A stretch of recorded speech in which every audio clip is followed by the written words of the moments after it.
Hello दोस्तों, पैसे से जुड़े फैसले करना हम सबकी जिंदगी का एक अहम हिस्सा है।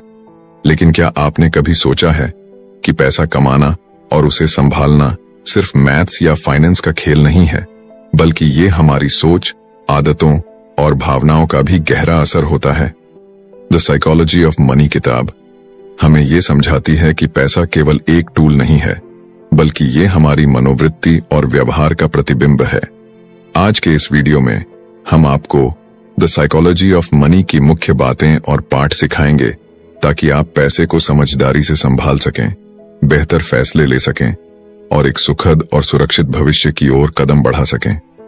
यह वीडियो खासकर उन लोगों के लिए है जो न केवल पैसा कमाना चाहते हैं, बल्कि इसे लंबे समय तक बचाना और बढ़ाना भी चाहते हैं। तो इस सफर पर हमारे साथ बने रहिए। द साइकोलॉजी ऑफ मनी किताब को मॉर्गन हाउसल ने लिखा है। मॉर्गन एक प्रसिद्ध लेखक और फाइनेंस एक्सपर्ट हैं। इस किताब में उन्होंने पैसे को लेकर 19 छोटे छोटे अध्यायों में वो बातें समझाई हैं जो हम में से ज्यादातर लोग पैसे को लेकर नजरअंदाज कर देते हैं। यह किताब हमें ये सिखाती है कि पैसा सिर्फ एक गणितीय विषय नहीं है, यह हमारी मनोदशा, धैर्य और अनुशासन पर आधारित है। चाहे आप करोड़पति बनना चाहते हो या बस अपने भविष्य के लिए थोड़ा बचाना चाहते हो, इस किताब में दिए गए लेसन्स हर किसी के लिए फायदेमंद हैं। पैसा हमारे जीवन का एक ऐसा हिस्सा है जिससे हमारा हर दिन सामना होता है, लेकिन क्या हमने कभी ये सोचा कि पैसा कमाने के लिए मेहनत करना जितना जरूरी है, उतना ही जरूरी इसे सही तरीके से संभालना है। अक्सर हम लोग पैसे को लेकर गलत धारणाएं बना लेते हैं, जैसे कि ज्यादा पैसा होना मतलब खुशी और संतोष, तेजी से अमीर बनने का कोई शॉर्टकट, निवेश या बचत के लिए बहुत ज्ञान या विशेषज्ञता की जरूरत। मॉर्गन हाउसल कहते हैं कि पैसा कमाना और संभालना दो अलग अलग चीजें हैं, और इन्हें समझने के लिए हमें अपनी सोच और आदतों को गहराई से परखना होगा। दोस्तों, हम सभी की जिंदगी में पैसे से जुड़ी अलग अलग कहानियां होती हैं।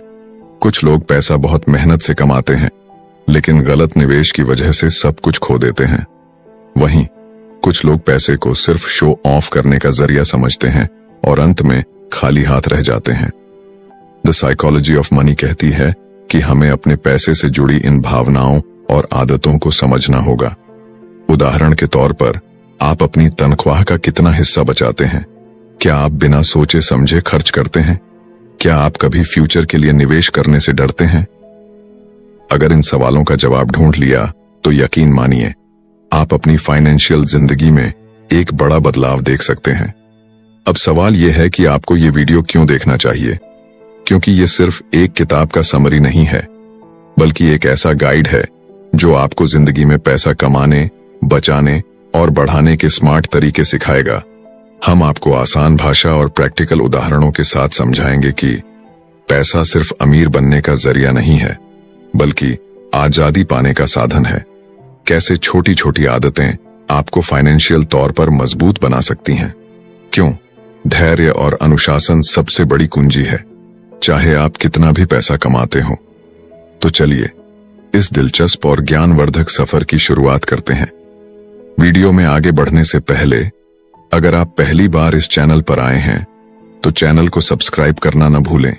यहां आपको किताबों के सारांश के साथ जिंदगी को बेहतर बनाने वाले टिप्स और ट्रिक्स मिलेंगे। और अगर आपको ये वीडियो अच्छा लगे तो इसे लाइक और अपने दोस्तों के साथ शेयर जरूर करें। चलिए अब शुरुआत करते हैं। दुनिया का greatest show, the greatest show on earth. Author Morgan Housel जब कॉलेज में थे तो पैसे कमाने के लिए वेलेट की जॉब किया करते थे। जहां वो जॉब करते थे वो लॉस एंजल्स का एक आलीशान और महंगा होटल था। एक बार वहां एक गेस्ट आया जो अक्सर उस होटल में आया करता था। वो लड़का एक टेक्नोलॉजी एग्जीक्यूटिव था और काफी तेज दिमाग वाला था। सिर्फ 20 साल की उम्र में ही उसने वाईफाई राउटर के लिए एक ही कंपोनेंट डिजाइन करके उसे पेटेंट करवा लिया था। उस यंग मिलियनेयर ने कई सारी टेक कंपनी स्टार्ट की और बाद में उन्हें बेच दिया। वह काफी सक्सेसफुल था, लेकिन पैसे के मामले में वह थोड़ा अनलकी था। वह लड़का जहां भी जाता अपने साथ नोटों की गड्डी रखता था, और जो भी उसके साथ बात करता उसे वो ये पैसे दिखाता था। वो शराब पीकर बड़ी बड़ी डींगे मारता था। एक दिन उस आदमी ने गाड़ी पार्क करने वाले गार्ड को बुलाया और उसे कुछ नोट देकर पास वाली दुकान में जाने का ऑर्डर दिया। कार्ड को नोट के बदले दुकान वाले ने कई $1000 सोने के सिक्के दिए। तो उस यंग टेक्नीशियन ने उन गोल्ड कॉइन्स का क्या किया होगा? उसने वो कॉइन्स समुद्र में फेंक दिए। उसने अपने दोस्तों को भी बुला लिया और सबने मिलकर वो कॉइन समुद्र में ऐसे फेंक दिए जैसे कोई तालाब में पत्थर फेंकता है। उसके कुछ दिनों बाद एक दिन वो यंग मिलियनेयर गलती से होटल के लैंप से टकरा गया। मैनेजर ने उसे कहा कि लैंप की कीमत $500 है, तो उस आदमी ने तमाशा खड़ा कर दिया। उसने अपने जेब से पैसे निकालकर मैनेजर के मुंह पर दे मारे और बोला, ये रहे $5000, अब दोबारा मुझे अपनी शक्ल मत दिखाना। शायद आप सोच रहे होंगे कि ये कहानी सच है क्या? शायद आप सोच रहे होंगे कि उस यंग मिलियनेयर का क्या हुआ होगा। जी हाँ, ये स्टोरी एकदम सच है। इस किताब में आप कुछ ऐसी ही और कहानियों पढ़ेंगे, लेकिन इस कहानी के लास्ट में यंग मिलियनेयर का दिवाला निकल जाता है। उसने कुछ ही सालों में जो कुछ कमाया था सब उड़ा दिया। उसके सारे पैसे खत्म हो गए और उसके यार दोस्त भी उसे छोड़कर चले गए। देखा, आपने पैसे से आप सब कुछ खरीद सकते हो, पर अच्छा व्यवहार नहीं खरीद सकते। चलिए एक और कहानी सुनते हैं। रोनाल्ड रीड एक जनरेटर यानी दरबान था। वो एक छोटे से गांव में पैदा हुआ और पला बड़ा था। वो अपने परिवार का पहला ऐसा इंसान था जिसने स्कूल तक पढ़ाई की थी, और उससे भी मजेदार बात यह थी कि वो रोज लोगों से लिफ्ट लेकर स्कूल पहुंचता था। रोनाल्ड एक साधारण जिंदगी जी रहा था। 25 साल। उसने एक गैस स्टेशन में गाड़ियां रिपेयर करने का काम किया। उसने जेसी पन्ने में 20 सालों तक फ्लोर की सफाई का काम किया। 38 साल की उम्र में रोनाल्ड ने एक 2 बेडरूम का घर खरीदा। उसने वो घर $12,000 में खरीदा और अपनी पूरी लाइफ उस घर में गुजारी। रोनाल्ड की शादी भी हुई, पर कोई बच्चा नहीं हुआ। जब वो 50 का हुआ तो उसकी वाइफ चल बसी थी।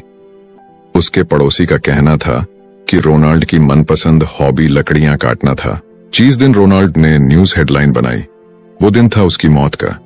ये 2014 की बात थी। वो 82 साल का था।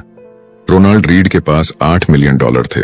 उसने $2 मिलियन अपने 2 सौतेले बच्चों के लिए छोड़े थे और $6 मिलियन एक लोकल हॉस्पिटल और लाइब्रेरी को दान कर दिए थे। अगर आप विकिपीडिया में रोनाल्ड रीड के बारे में सर्च करेंगे तो उसमें आपको पता चलेगा कि वो एक चौकीदार, गैस स्टेशन अटेंडेंट, इन्वेस्टर, समाज सेवक और मिलियनेयर था। लेकिन ये कैसे हुआ, इसमें कोई ट्रिक नहीं है। रोनाल्ड ने कोई लॉटरी नहीं जीती थी और ना ही उसे कोई खानदानी पैसा मिला था। रोनाल्ड इतने सालों से पैसा बचाकर ब्लू स्टॉक चिप्स में इन्वेस्ट कर रहा था। बस इतनी सी बात थी, वो एक एक पैसा सेव करता था। यहां तक कि उसने कभी इंटरेस्ट भी नहीं निकाला था। उसने अपनी सेविंग को सालों साल कॉम्पाउंड किया था और उसकी मौत तक उसके पास $8 मिलियन रकम जमा हो चुकी थी। क्या आप कंपाउंडिंग का कॉन्सेप्ट जानते हैं? इसके बारे में हम बाद में बात करेंगे, लेकिन उससे पहले आपको एक और स्टोरी सुननी चाहिए। अब जरा एक नजर डालते हैं उस आदमी पर जो डोनाल्ड रीड से बिल्कुल हटकर था। रिचर्ड फ्यूस्कॉन मेरिल लिंच में एक एग्जीक्यूटिव था। उसने हार्वर्ड से MBA किया था और वो 40 की उम्र में रिटायर हो गया था। एक बिजनेस मैगजीन की 40 under 40 most successful people list में उसका नाम भी शामिल था। कनेक्टिकट में रिचर्ड का 18,000 स्क्वायर फीट का बंगला था, जिसमें 2 स्विमिंग पूल, 2 लिफ्ट, 7 गैराज और 11 बाथरूम थे। इस बंगले की मेंटेनेंस का खर्चा ही $90,000 महीना था और इसकी मेंटेनेंस में रिचर्ड ने काफी बड़ा उधार लिया था। लेकिन फिर उसकी किस्मत ने करवट बदली। 2008 में फाइनेंशियल क्राइसिस आया और रातों रात रिचर्ड फुटपाथ पर आ गया। उसी साल उसने बैंकरप्सी के लिए फाइल किया। इन दोनों यंग मिलियनेयर रोनाल्ड रीड और रिचर्ड की कहानी से हमने क्या सीखा? फाइनेंशियल सक्सेस कोई साइंस नहीं है, बल्कि फाइनेंस ही एक ऐसी फील्ड है जहां रोनाल्ड रीड जैसे लोग भी सक्सेस हो सकते हैं। एक हम्बल एजुकेशन और एक्सपीरियंस वाला इंसान सर्जन, आर्किटेक्ट या इंजीनियर नहीं बन सकता, लेकिन फाइनेंस में रोनाल्ड रीड जैसा मामूली आदमी भी काफी बढ़िया अचीवमेंट कर सकता है। फाइनेंशियल सक्सेस एक सॉफ्ट स्किल है जिसे कोई भी सीख सकता है। ये एक यूनिक फील्ड है जहां आपकी नॉलेज से ज्यादा आप कैसे बिहेव करेंगे ये ज्यादा मायने रखता है। फाइनेंस की फील्ड पैसे की साइकोलॉजी समझने का तरीका है। आप चाहे जहां से भी हो, जैसे भी हो, पैसा आपका दिमाग बड़ा बना देता है। बस आपको हमेशा अलर्ट रहने और ध्यान देने की जरूरत है। हर कोई अमीर बन सकता है, पर हर कोई हम्बल नहीं होता। नेवर एनफ वैंगार्ड के फाउंडर जॉन सी बोगल ने एक बार एक स्टोरी सुनाई थी। एक बिलियनियर के घर पे पार्टी हो रही थी। एक कोने में कर्ट वेंकेट और जोसेफ हेलर बैठे थे। दोनों अपने होस्ट की इनकम की बात कर रहे थे, जो कि एक एज फंड मैनेजर था। कर्प ने कमेंट किया कि उस आदमी की एक दिन की कमाई भी जोसेफ के नोवेल के एंचवाइज की पूरे साल की बिक्री से भी ज्यादा है। इस पर जोसेफ ने कमाल का जवाब दिया। उसने कहा कि उसके पास वो है जो हेज फंड मैनेजर के पास कभी नहीं होगा, और वो है एनफ। अभी आपकी सोर्स ऑफ इनकम क्या है? क्या आप बोल सकते हैं कि आपके पास एनफ मनी है? चलिए इन दो लोगों की स्टोरी से जानते हैं। रजत गुप्ता कोलकाता का गरीब लड़का था। वो एक अनाथ था, लेकिन 45 की उम्र में वो एक सीईओ बन गया। रजत दुनिया की जानी मानी कंसल्टिंग फर्म में से एक मैकिन्सी के सीईओ थे। साल 2007 में जब वो कंपनी से रिटायर हुए, तो उसके बाद उन्हें United Nations and the world economic forum में एक बड़ी इंपॉर्टेंट पोजीशन मिली। रजत 5 अलग अलग कंपनी के बोर्ड ऑफ डायरेक्टर भी थे। कोलकाता की झुग्गी झोपड़ियों से निकलकर उन्होंने सबसे अमीर बिजनेसमैन बनकर दिखाया। 2008 में रजत गुप्ता की वर्थ $100 मिलियन हो चुकी थी, लेकिन वो अपने पैसे से कभी भी सेटिस्फाइड नहीं हुए। वो एक मिलियनेयर बन चुके थे, तो अब उन्हें एक बिलियनियर बनना था। वो उस सर्किल में आना चाहते थे। फिर रजत गोल्डमैन सैक्स के बोर्ड ऑफ डायरेक्टर बने। उन्होंने बिलियनियर बनने के लिए खुद को आगे बढ़ाया। 2008 में गोल्डमैन सैक्स इकोनॉमिक क्राइसिस के दौर में थी। वॉरेन बफे ने कंपनी को बचाने के लिए उसमें $5 बिलियन का इन्वेस्ट करने का डिसीजन लिया। एक बोर्ड मेंबर होने के नाते रजत गुप्ता को यह बात पब्लिक से पहले पता चल गई थी। वॉरेन की फंडिंग से बेशक कंपनी के स्टॉक ऊपर जाने के चांस थे। बोर्ड मीटिंग कॉल के 16 सेकंड बाद रजत ने एक हिच फंड मैनेजर राज राजारत्नम को कॉल किया। ये कॉल कभी रिकॉर्ड नहीं हुई थी, पर राज ने तुरंत ही गोल्डमैन के 1,75,000 शेयर खरीद लिया। कई घंटों बाद वॉरेन की डील की खबर पब्लिक तक पहुंची। गोल्डमैन के स्टॉक एकदम से ऊपर चढ़ गए। राज ने कुछ ही घंटों में $1 मिलियन कमा लिए, और प्रोसिक्यूटर ने बताया कि रजत ने टोटल $17 मिलियन का प्रॉफिट कमाया। इसे इनसाइडर ट्रेनिंग का एक क्लासिक केस माना जाता है। रजत गुप्ता ने अपनी सारी दौलत से हाथ धोया और उन्हें जेल जाना पड़ा, और साथ ही उन्होंने अपनी रेपुटेशन भी गंवाई। रजत के पास पहले ही $100 मिलियन थे, तो उन्हें $1 बिलियन और क्यों चाहिए थे? उनके पास पहले से ही धन दौलत, फेम, पावर और फ्रीडम थी, लेकिन लालच में आकर उन्होंने सब कुछ गंवा दिया, क्योंकि रजत गुप्ता के पास एनफ का सेंस नहीं था। हम इस स्टोरी से 3 चीजें सीख सकते हैं। लेसन 1, सबसे मुश्किल फाइनेंशियल स्किल है और ज्यादा दौलत जमा करने से खुद को रोकना। ज्यादा पावर, ज्यादा फेम और ज्यादा पैसे का लालच सेटिस्फैक्शन से ज्यादा एम्बिशन को बढ़ावा देता है। इस पॉइंट पर आकर जब आप आगे नहीं बढ़ते, तो आपको लगता है जैसे आप पीछे जा रहे हो, और फिर आगे बढ़ने के लिए आप बड़े से बड़ा रिस्क लेते हो। मॉडर्न कैपिटलिज्म 2 चीजों में बहुत अच्छा है। दौलत के साथ साथ आप लालची भी होते जाते हो। इंसान अपनी हद भूल जाता है, उसे समझ नहीं आता कि कहां पर रुकना है। लेसन नंबर 2, सोशल कंपेरिजन यानी दूसरों से तुलना एक प्रॉब्लम बन जाती है। मान लो एक फुटबॉल प्लेयर साल के 5,000 कमाता है, उसके पास पहले से ही काफी पैसा है, पर हम अगर उसकी तुलना माइक ड्रॉट से करें, तो जिसका $430 मिलियन साल के हिसाब से 12 साल का कॉन्ट्रैक्ट है, तो हमें यह हॉकी प्लेयर उसके सामने एकदम गरीब लगेगा। अब मान लो हिज फंड मैनेजर जो $36 मिलियन कमाता है, पर 2018 में top 10 highest paid hedge fund managers कम से कम $340 मिलियन साल के कमाते थे, तो हमें ये $36 मिलियन उसके मुकाबले काफी कम लगेंगे। लेकिन अगर टॉप 10 हिज फंड मैनेजर्स जो साल के $340 मिलियन कमा रहे हैं, वो अपनी तुलना अगर टॉप 5 से करे, तो top 5 hedge fund manager $770 million कमाते हैं, और अगर टॉप 5 खुद की तुलना वॉरेन बफेट से करे, तो जो कि 2018 में उनसे $3.5 बिलियन ज्यादा अमीर है। और अगर वॉरेन बफे जेफ बेजोस के लेवल पर आना चाहे, तो जिसकी नेट वर्थ 2018 में $24 बिलियन थी, तो देखा आपने सोशल कंपेरिजन की दीवार बहुत ऊंची है। कोई भी इसे छू नहीं सकता। अगर आप इस खेल में शामिल हो जाओ कि मैं अपने दोस्तों जितना अमीर होना चाहता हूं, तो आप कभी नहीं जीत सकते, क्योंकि जीतने और पैसा कमाने की कोई लिमिट नहीं है। कोई पॉइंट नहीं जहां आपको एनफ लगे। आप सेटिस्फाइड फील करो। जीतने का एक ही तरीका है कि लड़ो ही मत। मान लो कि आपके पास काफी है, चाहे आपके आसपास के लोग और की चाहत में पागल हुए जा रहे हों। लॉस वेगस के एक डीलर ने एक बार कहा था कसीनो में जीतने का एक ही तरीका है, घुसते ही बाहर निकल जाओ। सोचो, आप एक एग्जीक्यूटिव विलेज की पार्टी में हैं। आप और आपके दोस्त डिस्कस कर रहे हैं कि कौन सबसे अमीर है, किसके पास सबसे बड़ा घर है और कौन सबसे ज्यादा फेमस है और किसे लोग सबसे ज्यादा पसंद करते हैं। लेकिन आप देखोगे कि विनर कोई भी नहीं होगा। जीतेगा वही जो अपने आप से सैटिस्फाइड है, जो एक छोटे से घर में प्यार करने वाली फैमिली के साथ एक हंसी खुशी एक खुशहाल जिंदगी जी रहा है। लेसन नंबर 3, कुछ चीजें पैसे, फेम और पावर से भी बढ़कर होते हैं, चाहे आपके पास यह सब कितना ही ज्यादा क्यों ना हो। ये बातें रजत गुप्ता ने जेल से छूटने के बाद न्यूयॉर्क टाइम्स के अपने इंटरव्यू में कहा था। उनसे जब पूछा गया कि उन्होंने इस घटना से क्या सीखा, तो वह बोले, किसी भी चीज से ज्यादा अटैचमेंट मत रखो, चाहे वो आपकी रेपुटेशन हो या आपकी अचीवमेंट हो, ये चीजें कोई मैटर नहीं करती। इस हादसे ने मेरी पूरी रेपुटेशन बर्बाद करके रख दी है, लेकिन मैंने अब सीख लिया है कि मुझे इससे भी ज्यादा अटैचमेंट नहीं रखनी है। रजत गुप्ता खुद को बचाना चाहते थे, वो अपने की सफाई दे रहे थे। वो खुद को ही तसल्ली दे रहे थे कि उनकी रेपुटेशन उनके लिए अब और मायने नहीं रखती, लेकिन उनका कहना गलत था। रेपुटेशन बेशकीमती है, फ्रीडम बेशकीमती है, परिवार और दोस्त भी बेशकीमती है, लोगों को प्यार करना और बदले में उनका प्यार पाना भी बेशकीमती है, खुशियां बेशकीमती हैं, लेकिन यह सब पाने का एक ही तरीका है कि आप अपनी हद समझें। आपको याद रहे कि कब रिस्क लेने हैं और कब एनफ का मतलब एनफ है। कन्फाउंडिंग कंपाउंडिंग एक फील्ड से सीखी हुई बातें हमें दूसरे फील्ड में काम आती है।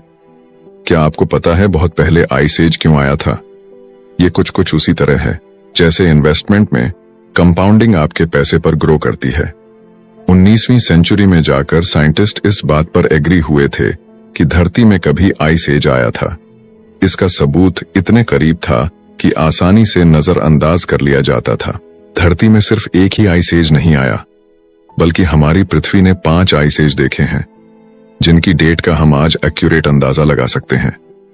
क्या आप सोच सकते हैं कि पूरी दुनिया को बर्फ से कवर करने, बर्फ पिघलाने और फिर से बर्फ से ढकने पर कितनी एनर्जी की जरूरत पड़ेगी? तो ये घटना 5 बार हो चुकी है, लेकिन आइस एज आया ही क्यों? आइस एज के पीछे क्या वजह है? इसके बारे में बहुत सी थियरीज है। एक थियरी के हिसाब से माउंटेन रेंज में हलचल होने की वजह से क्लाइमेट में चेंज आया है। एक दूसरी थियरी कहती है कि आइस धरती का नेचुरल वातावरण है, जिसमें ज्वालामुखी फटने से बदलाव आया है। हालांकि ये थियरीज सिर्फ एक आइस एज को एक्सप्लेन करती है, न कि 5 को। 1900 की शुरुआत में एक सर्बियन साइंटिस्ट मिलुतिन मिलनकोविक ने सोलर सिस्टम में धरती की पोजीशन को स्टडी किया और वो इस नतीजे पर पहुंचा कि सूर्य और चंद्रमा की ग्रेविशन ताकत का प्रभाव पृथ्वी की दूरी पर पड़ता है। मिलनकोविक ने कहा कि कई बार ऐसा भी होता है कि पृथ्वी अपनी दूरी पर कुछ ज्यादा ही झुक जाती है, जिससे इसे नॉर्मल से ज्यादा सोलर रेडिएशन मिलता है। पृथ्वी के हेमिस्फेयर में आने वाले बदलाव के चलते बहुत ज्यादा ठंड हो गई, जिससे पूरी पृथ्वी बर्फ की मोटी चादर से ढक गई थी। व्लादिमीर कॉपिन, जो एक रशियन मेटियोरोलॉजिस्ट है, उन्होंने इस थियरी में एक कंडीशन जोड़ी है। उन्होंने कहा कि एबनॉर्मल टिल्ट की वजह से धरती पर गर्मियों के मौसम में भी ठंड बढ़ गई थी। ये उस तरह की गर्मी थी जिसमें इतनी गर्मी नहीं होती कि पूरी बर्फ को पिघला सके। गर्मियों के बाद भी धरती के कुछ हिस्से बर्फ से ढके रहे, जिससे बर्फ को आने वाली सर्दियों में भी टिके रहने में आसानी हुई। साल दर साल इसी तरह बर्फ के ऊपर बर्फ की परतें जमा होती रहीं, जब तक कि पूरी पृथ्वी बर्फ से नहीं ढक गई और इस तरह आइसेज आया। देखा आपने, कंपाउंडिंग का कॉन्सेप्ट भी कुछ ऐसा ही है। मान लो आपने अपनी एनुअल सैलरी का 10% इंडेक्स फंड में जमा करना शुरू किया और आपकी एनुअल इंटरेस्ट रेट है 10%, तो अगले साल आपके पास आपकी सैलरी का 10% का 10% इंटरेस्ट रेट के साथ होगा। फिर आप 2022 तक अपनी सैलरी का 10% जमा करते गए। हर साल आप 10% जोड़ रहे हो और हर साल आपका 10% इंटरेस्ट रेट भी ग्रो कर रहा है। अगर आप इस पैसे को अगले 10 साल तक नहीं निकालते हो तो आप मिलेनियर बन जाओगे। आइस एज भी धीरे धीरे बर्फ के जमा होने से आया। कंपाउंडिंग ऑफ इंटरेस्ट का मतलब भी यही है, धीरे धीरे पैसे जमा होना। क्या आपको पता है कि वॉरेन बफे सिर्फ 10 साल की उम्र से ही इन्वेस्ट करते आ रहे थे? उन्होंने कभी भी अपने इंटरेस्ट का पैसा नहीं निकाला। उन्होंने कई सालों तक यह पैसा जमा होने दिया और जब वो 89 साल के हुए तो उनके पास $84.5 बिलियन था।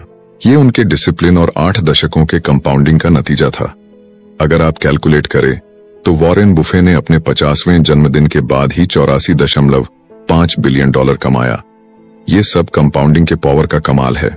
इस इक्वेशन के बारे में सोचो, 8 + 8 + 8 + 8 + 8 + 8 + 8 + 8 + 8 72। ये जोड़ है, लेकिन जब आप 8 को 8 से ही 9 बार मल्टीप्लाई करेंगे तो क्या होगा? 8 गुणा 8 गुणा 8 गुणा 8 गुणा 8 गुणा 8 गुणा 8 गुणा 8 गुणा 8 ही 8 ही 3 4 2 1 7 7 2 8। देखा आप में कितना फर्क है। वॉरेन जब 20 या 30 के थे तो वो अपना पैसा यूं ही नहीं खर्च करते थे, और उन्होंने 60 या 70 का होने तक इन्वेस्टिंग नहीं छोड़ी। वो लगातार इन्वेस्ट करते गए। उन्होंने 25 सालों तक पैसे जमा किए। वॉरेन की दौलत पर कई सारी किताबें भी लिखी गई हैं। फिर से बता दें, उनके पास 84.5 बिलियन डॉलर है। उन्होंने 10 साल की उम्र से इन्वेस्ट करना शुरू किया था और 79 का होने तक करते रहे।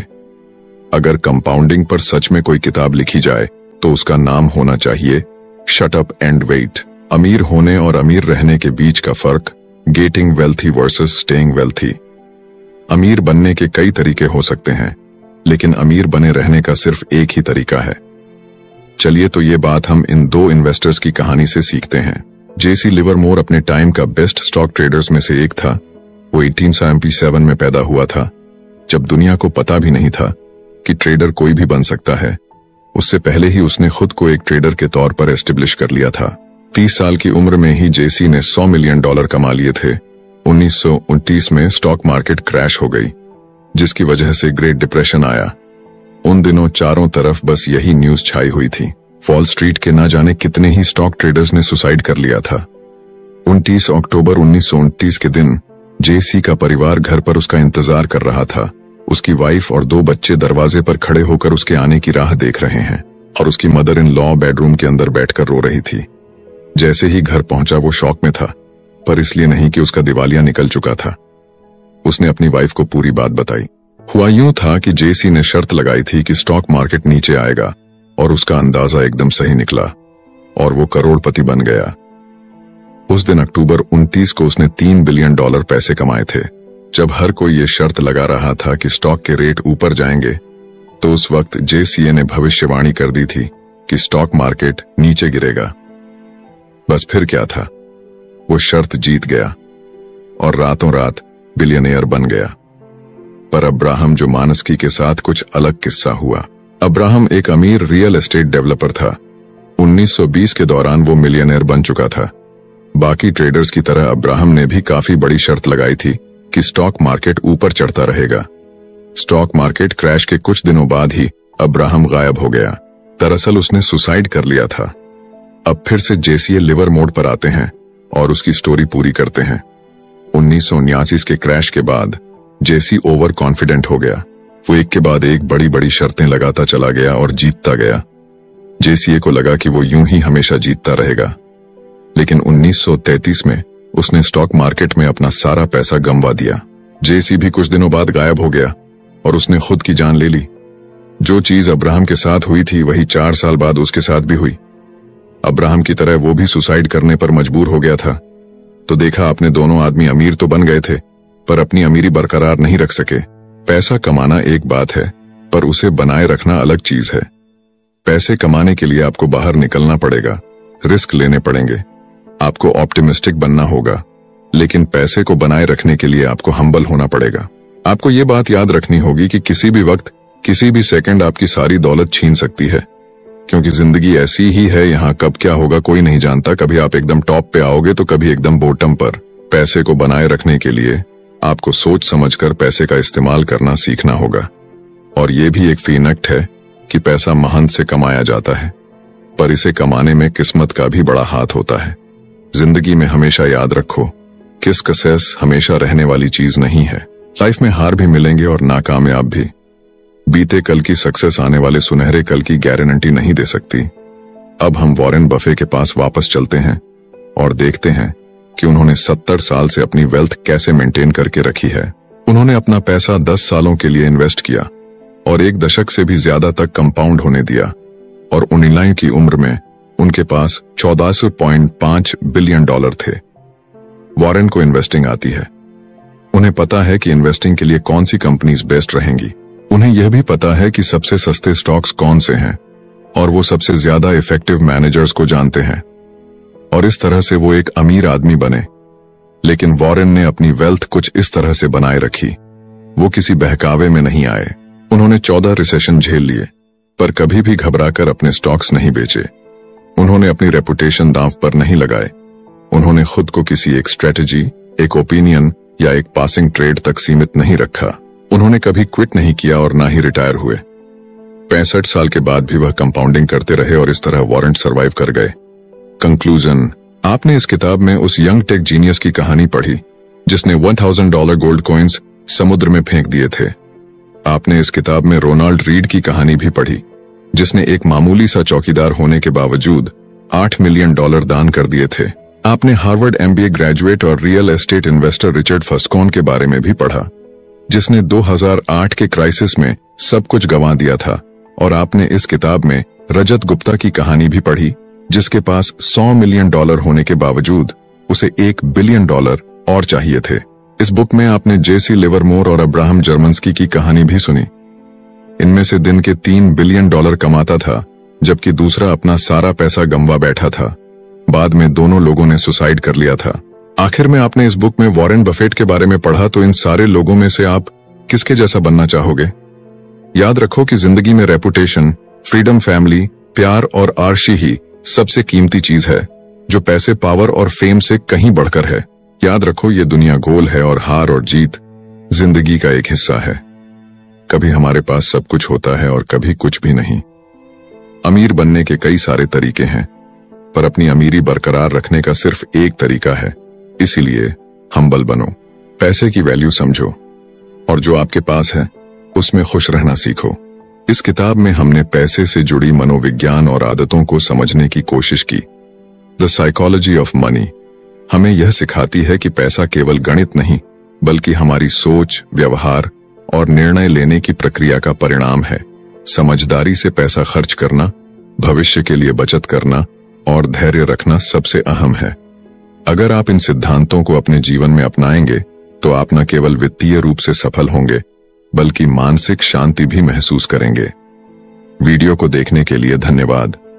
अगर यह जानकारी आपके लिए उपयोगी रही हो तो वीडियो को लाइक करें, चैनल को सब्सक्राइब करें और कमेंट में बताएं कि आपने इस किताब से क्या सीखा।